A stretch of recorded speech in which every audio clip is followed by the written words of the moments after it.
Recent কিছু tension arise করেছে সব জায়গাতে। ভারতের সাথে বর্তমান যে বাংলাদেশের সম্পর্ক, গতকাল আমরা দেখেছি যে আগরতলায় যে হামলাটি হয়েছে আমাদের যেই বাংলাদেশ কনসুলেটের মধ্যে, এবং রিসেন্ট যেই সাম্প্রদায়িকতা ইস্যু যেটিকে বিশ্ব মিডিয়াতে দেখানো হচ্ছে যে বাংলাদেশে মাইনরিটিরা অনিরাপদে রয়েছে এবং দ্রব্যমূল্যের ঊর্ধ্বগতি, শিক্ষা, নতুন কমিশন, সংস্কার প্রস্তাবনা, এই বিষয়গুলো নিয়ে স্যারের সাথে আজকে আমাদের আলোচনা হয়েছে।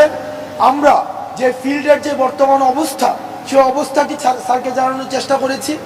আমরা আমাদের জায়গা থেকে স্যারকে বলেছি যে বিশেষ করে প্রথমত ভারত সরকারের সাথে ফ্যাসিস্ট সরকারের যে ধরনের গোপন চুক্তিগুলো হয়েছে সেটি যেন প্রকাশ করা হয়। ফেলানি হত্যা সহ সীমান্ত যতগুলো হত্যা হয়েছে সেগুলোর জন্য বিচার নিশ্চিত করা হয় এবং পানির যে ন্যায্য হিস্সা, সেই হিস্সাটি যেন বাস্তবায়ন